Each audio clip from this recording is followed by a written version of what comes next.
The classroom is generally set up for auditory learners, and especially as kids get older. And only 15% of us actually are auditory learners. So if there is a student who is having trouble in the normal classroom and yet they seem very bright, then that raises a red flag, and you probably think they need something besides just practice with spelling or practice with numbers.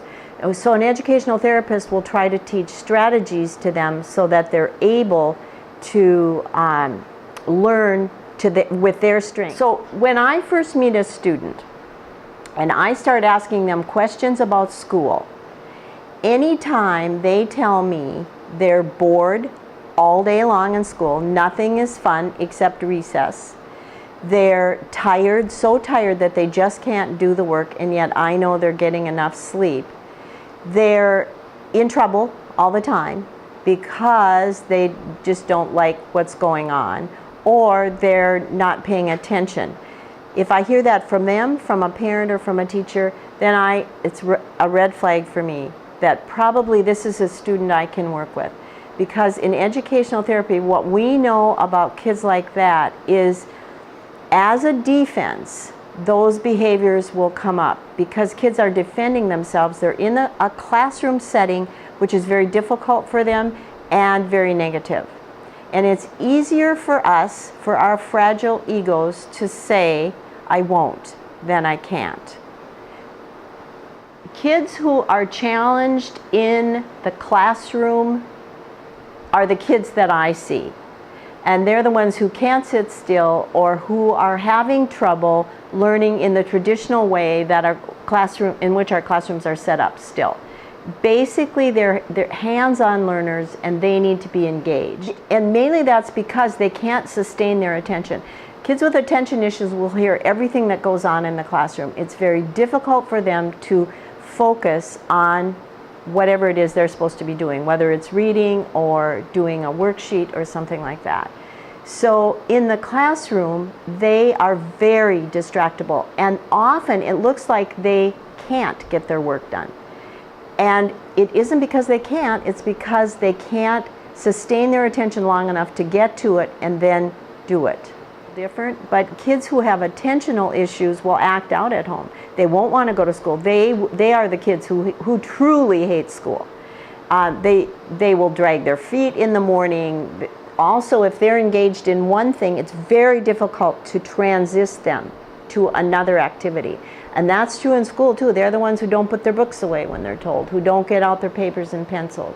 So at home, that will be true. Now that's true for all kids at certain times, but these kids will be very consistently doing that, not wanting to put the blocks away because it's time to do something else. Little kids developmentally often will reverse B's and D's and will do upside down letters, that type of thing. But as they get older, fifth graders probably aren't doing much of that, and if they're not catching it themselves, we'll work with those kids as well.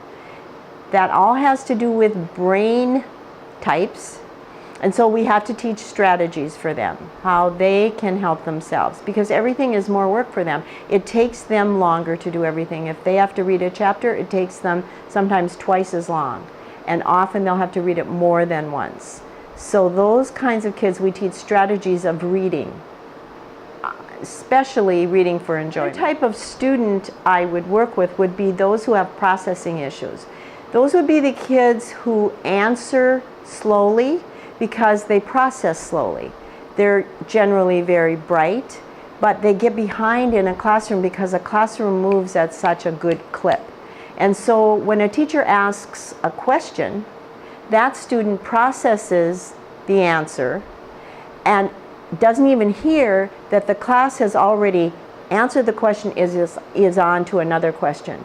So when that student raises his or her hand, the teacher calls on them thinking, oh great, you know, they have an answer, and they answer the first question. And of course then everyone laughs.